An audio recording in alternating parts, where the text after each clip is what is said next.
Dalam hidup ini banyak sekali hal-hal yang diberikan Allah Subhanahu wa taala kepada kita, seperti yang diceritakan pada kisah Nabi Musa alaihissalam. Musa alaihissalam adalah contoh model kun fayakun. Ketika semua anak-anak dirazia yuzabbihuna abna'akum wa yastahyuna nisa'akum. Anak laki-laki semuanya sembelih. Tidak ada satu pun yang bisa terselamat dari penyembelihan Fir'aun. Razia yang dilakukan oleh penguasa terbesar dunia.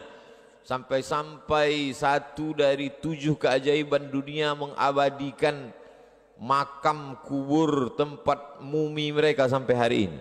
Sampai-sampai satu-satunya raja yang jenazahnya masih utuh hidup sampai saat ini masih ada di Tahrir Square Museum di samping Sungai Nil. Siapa saja adik-adik yang nanti pergi ke Mesir, silakan kalau mau bertemu dengan Fir'aun. Tidak terlalu sulit untuk mengurus surat izinnya, dapat visa, pergi ke Kairo, dari Kairo naik taksi ke Tahrir Square, sampai di sana masuk ke dalam, naik ke atas, ada satu ruang khusus untuk dia. Ketika saya sampai di depan pintu, bergetar badan saya mau masuk ke dalam karena melihat tiketnya mesti beli lagi. Ternyata tiket yang di bawah nggak cukup, sudah mahal, mau dipoto nggak boleh karena cahaya blitz boleh merusak, bisa merusak kulit mumi katanya, maka dibiarkan saja begitu. Nah, itu juga nanti maksudnya kita jangan foto pakai blitz. Mata anak kecil juga yakadul barqu yakhtafu absarahum, kilat akan menyambar mata. Kilat bisa menyambar mata anak kecil disebabkan blitz, merusak kornea mata. Lalu kemudian Allah Subhanahu wa taala ingin memberikan kun fayakunnya. Wa auhayna ila ummi Musa an ardi'ih, wahai ibu Musa, susukan anakmu. Fa in khifti alaihi, kalau kau takut anakmu ini nanti akan disembelih oleh tentara Fir'aun, la takhafi, jangan kau takut, wala tahzani, jangan kau sedih. Orang akan stres menghadapi perjalanan hidup ketika 2 penyakit hinggap dalam dirinya, terlalu takut dan terlalu sedih. Ini penyakit orang sekarang. Terlalu takut nanti anak cucunya tidak makan, akhirnya dia korupsi. Terlalu takut nanti akan terjadi begini-begini, akhirnya dia curang dalam dagang bisnisnya. Terlalu takut dan kemudian terlalu sedih, akhirnya depresi, stres. Kalau langsung mati nggak apa-apa, ini setengah mati, menyusahkan orang hidup. Na'udzubillah. Lalu kemudian Allah SWT mau menunjukkan kun fayakunnya, lalu kemudian dihanyutkanlah anak kecil itu di Sungai Nil. Kita tahu dari acara televisi parabola yang bercerita tentang hewan-hewan itu, katanya singa itu adalah sampai-sampai the Lion King, raja. Singa dianggap sebagai raja belantara hutan. Tapi ketika kita tonton di TV, singa tidak ada apa-apanya dibanding dengan kuda Nil. Betapa kuda Nil dengan enaknya saja menangkap kepala singa dan dicampakkannya.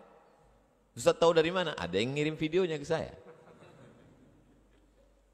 Sungai Nil yang dipenuhi dengan binatang buas yang luar biasa itu tidak dapat memudaratkan bayi kecil yang dihanyutkan Allah Subhanahu wa taala karena ada rencana skenario Allah Subhanahu wa taala. Yang menghanyutkannya seorang perempuan.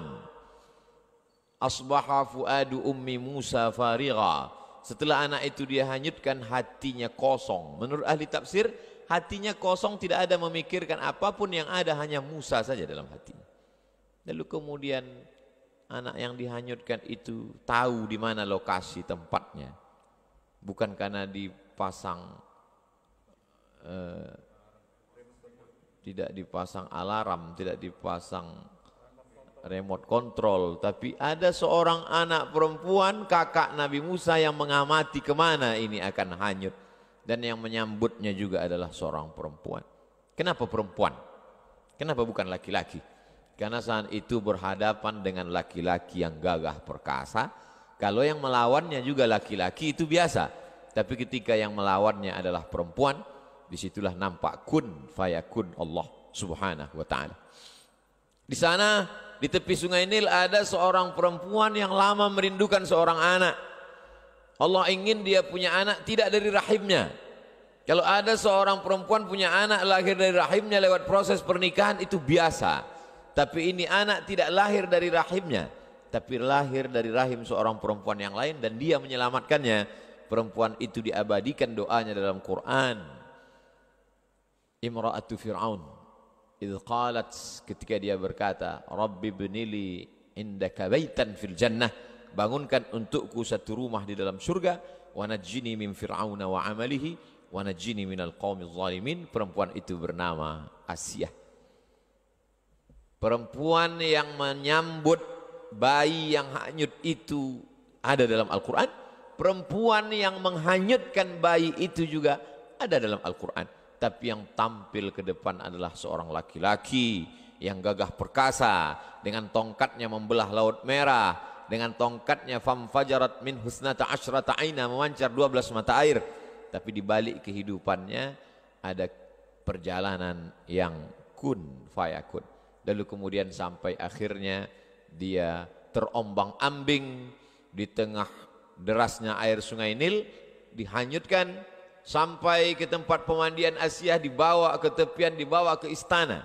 Betapa Allah subhanahu wa ta'ala mau menunjukkan kepada kita kalau tidak mati, kata Allah, tidak. La in ijtama'atil ummatu ala ayyadurruka bisyai'in, berkumpul orang satu dunia ini ingin memudaratkanmu, mencelakaimu, melukaimu, membunuhmu, tidak, kata Allah, maka tidak terjadi. Berkumpul pula seluruh umat di dunia ini ala ayyamfa'uka bisyai'in, ingin memberikan manfaat, menolongmu, mengangkat derajatmu, kalau tidak, kata Allah, juga tidak akan terjadi. Rufi'atil aqlam, pena sudah diangkat, wajaffatis suhuf, kertas lembaran sudah kering. Contoh bahwa tulisan takdir sudah ditetapkan Allah subhanahu wa ta'ala. Tapi saya tidak ingin gara-gara kultum subuh ini lalu semua anak-anak muda keluar dari masjid dengan keadaan lemah, lesu, letoy, lunglai, loyo. Dan ketika ditanya, kenapa kamu kehilangan semangat? Kata Ustadz Abdul Somad, tinta sudah kering, pena pun sudah diangkat. Saya ingin mengatakan bahwa kita hari ini terlalu bertumpu kepada usaha sehingga melupakan Allah subhanahu wa ta'ala. Padahal dalam kisah nabi-nabi itu, yang besar itu adalah kuasa dan kudrat Allah. Ketika Allah besar dalam hati kita, maka kita menganggap usaha kita ini kecil. Ketika kita merasa besar diri kita, maka Allah akan menjadi kecil. Itu yang dikatakan oleh Qarun, innama utituhu ala ilmin indi. Ini semua karena ilmuku, karena etos kerjaku, karena kemampuanku, karena manajemenku. Akhirnya tenggelam di dalam danau yang disebut dengan Danau Qarun. Untuk cerita lengkapnya tanya imam kita tentang Danau Qarun. Saking hebatnya Qarun, kalau ada orang Jombang yang menggali tanah ketemu periuk terbuat dari emas, spontan dia akan berkata ini adalah harta Qarun. Padahal tenggelamnya di Mesir, bisa periuknya sampai ke Jombang. Begitulah hebatnya.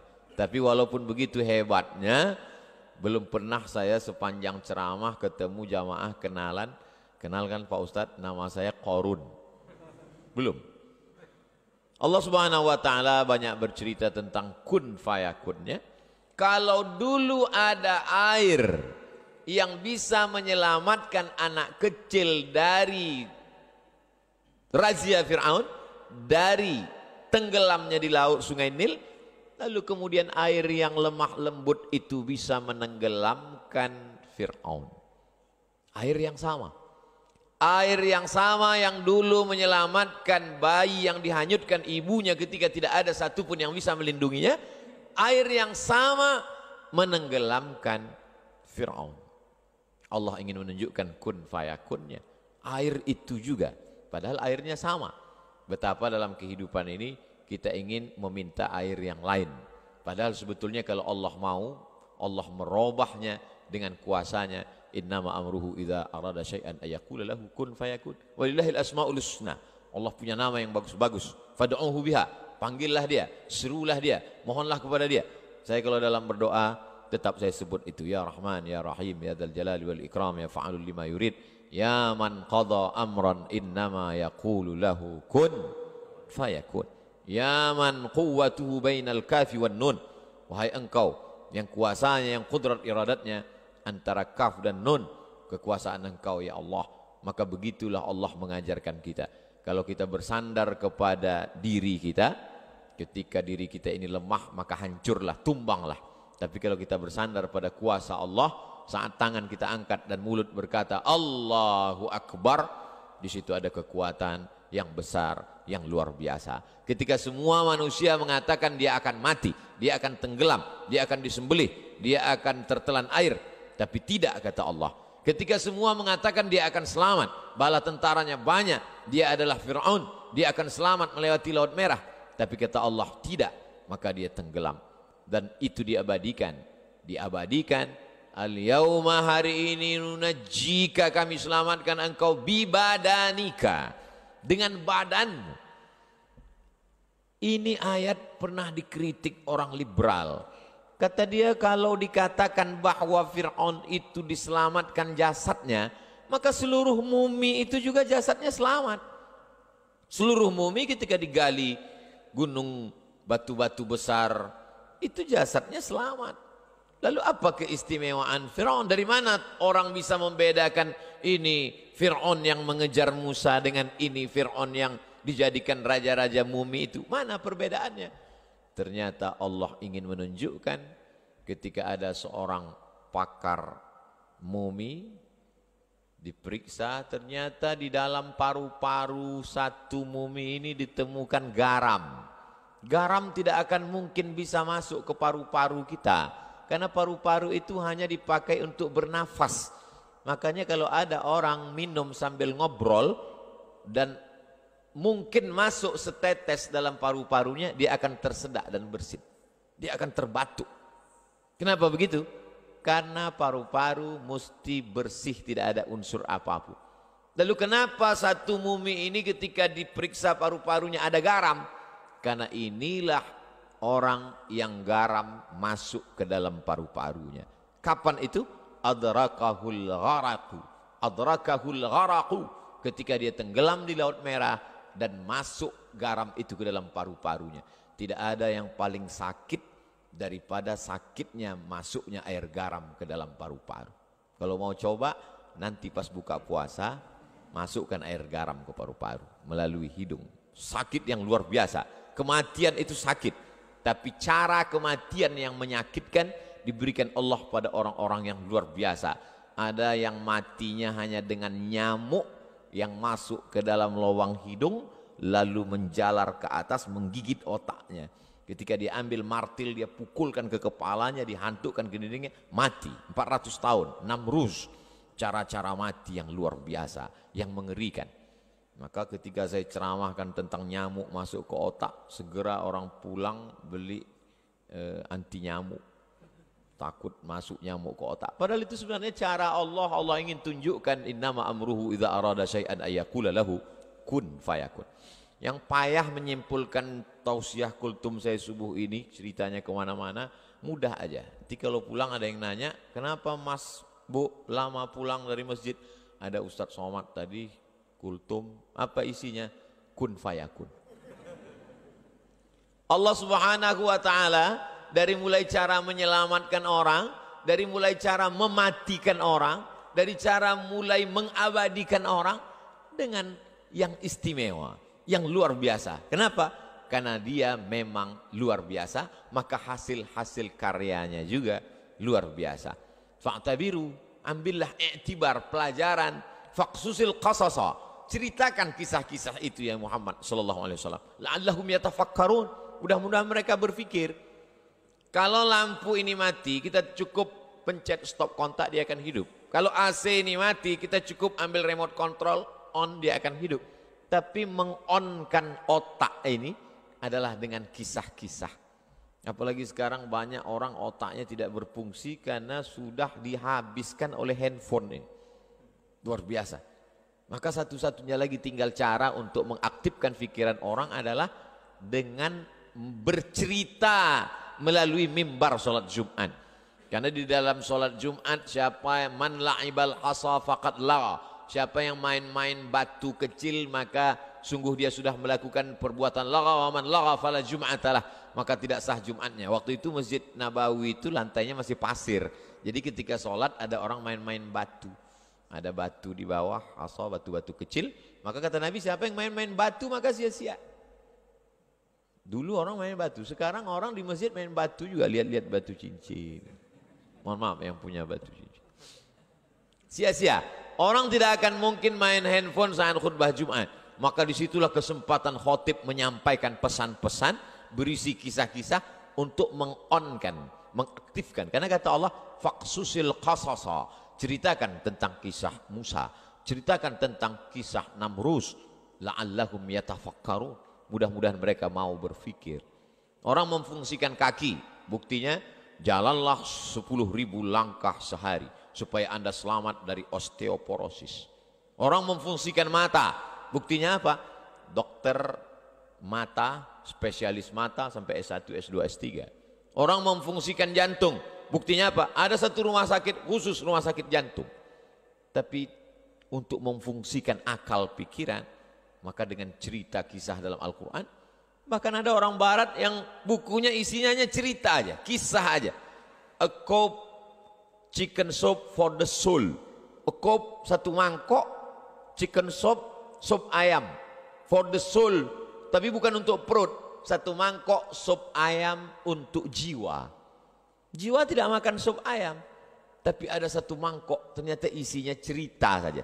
Betapa orang mendengar cerita, dia ingin berpikir dan dia sendiri menemukan solusinya. Saya menemukan buku itu ketika bongkar-bongkar lemari saat saya kelas 2 SMP Sanawiyah. Sampulnya warna hijau, tulisannya warna kuning. Baca, banyak kisah, cuman yang ingat hanya beberapa. Ada seorang guru, baca berita ada iklan penawaran NASA, Badan Antariksa Amerika, akan menyeleksi orang yang akan naik ke bulan. Seleksi 3.000, dia lulus. Dari 3.000 orang menjadi 300, dia lulus juga. Dari 300 menjadi 30, dia lulus juga.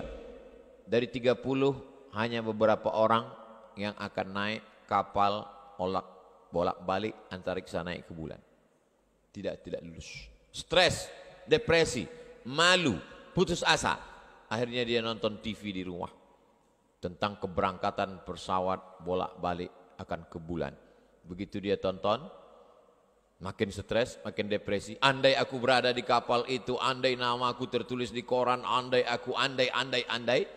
Begitu pesawat itu mulai, dalam hitungan detik, 1, 2, 3, 4, belum sampai 1 menit, tiba-tiba pesawat itu meledak, meletup, hancur berkeping. Di saat itu juga dia berterima kasih kepada Tuhan, untung aku nggak lulus. Andai saja lulus di situ. Padahal berapa detik yang lalu dia berkata, mengapa aku tidak di sana? Mengapa aku tidak lulus? Belum lagi berakhir menit itu, di saat itu juga dia berkata, untung saja aku tidak lulus. Betapa kita menilai hidup ini menurut pandangan kita. Padahal ada yang lebih indah menurut rencana Allah Subhanahu wa taala, tapi dengan cara mengikuti kehendak Allah. Cerita saya ini jangan dipotong. Saya tidak ingin juga ada adik-adik mahasiswa ketika ditanya sama bapaknya pulang, kamu udah selesai semester 8? Belum Pak. Kenapa? Ada hikmah-hikmah yang bisa kita petik dari perjalanan panjang ini. Cuman kita belum bisa menangkapnya karena hanya Allah. Nanti akan ditunjukkan Allah di akhir zaman Pak. Saya takutnya bapaknya tidak ngamuk, dengan senyum dia katakan, betul yang kau katakan, maka dari semester 9 dan berikutnya kau carilah uang kuliah sendiri. Itu bisa kita katakan kalau kita sudah ikut aturan Allah semuanya. Dari A sampai Z kita sudah ikut, tiba-tiba terjadi di luar rencana kita, baru kita katakan ini adalah rencana Allah Subhanahu wa taala. Kun fayakun membuat kita menjadi kuat. Tidak ada putus asa bagi orang yang meyakini kun fayakun. Sekarang diundang motivator untuk ceramah ke hotel, membangkitkan semangat.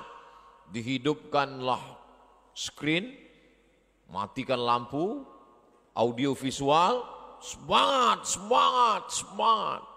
untuk membangkitkan. Tapi begitu acara selesai, lampu hidup, screen mati, semangat pun mati juga. Kenapa? Karena dia datangnya dari ekstern, dari luar. Tidak bisa. Semangat hidup bangkit dari dalam. Semangat hidup apa? Semangat hidup kun fayakun. Di saat tidak ada tempat bergantung, ibu adalah orang paling tempat bergantung. Tidak ada tempat bergantung selain ibu. Tapi di saat itu ibu pun menghanyutkan dia. Allah sedang ingin mengatakan tidak ada tempat bergantung bagi engkau wahai Musa kecuali hanya aku. Begitu juga yang dialami oleh Nabi Muhammad SAW.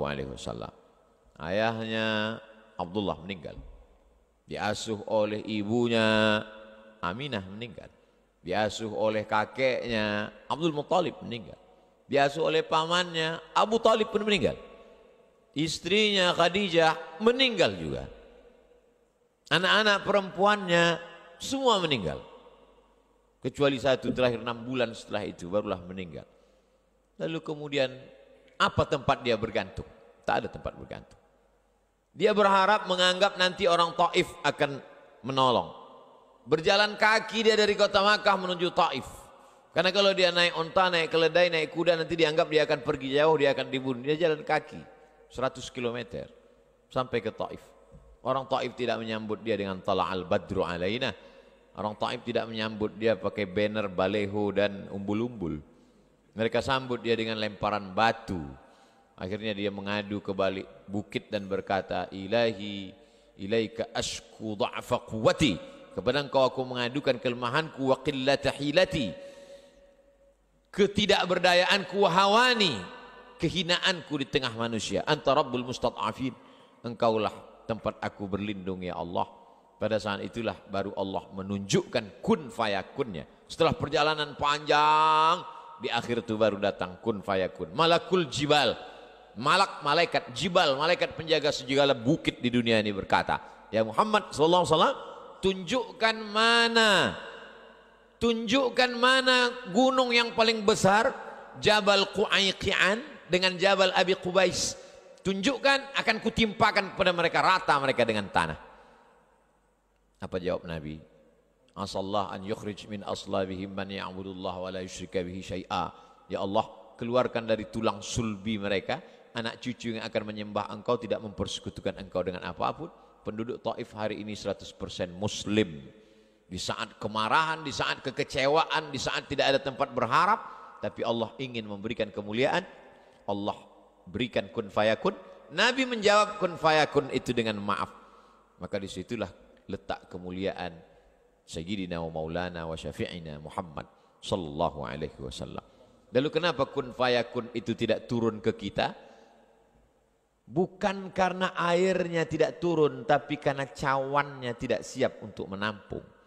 Bejana yang disiapkan tidak cukup untuk menampung air hujan yang diturunkan Allah Subhanahu wa taala. Kun fayakun akan turun pada jiwa pemaaf seperti yang ada pada hati Muhammad sallallahu alaihi wasallam. Apa kata Jibril? Terompah kayu sendal yang diinjak Nabi itu berdarah dan darahnya hampir saja menetes ke tanah. Kata Jibril, kalau sampai darah kakimu itu menetes ke tanah, kuratakan dunia ini ya Muhammad.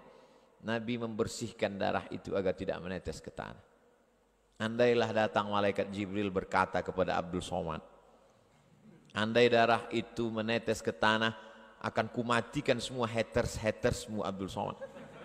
Langsung saya injakkan kaki saya itu ke tanah. Ternyata kun fayakun itu tidak akan pernah turun kepadamu Abdul Somad, karena hatimu tidak seperti hati pemaaf Muhammad sallallahu alaihi wasallam. Ini poin pertama tentang kun fayakun.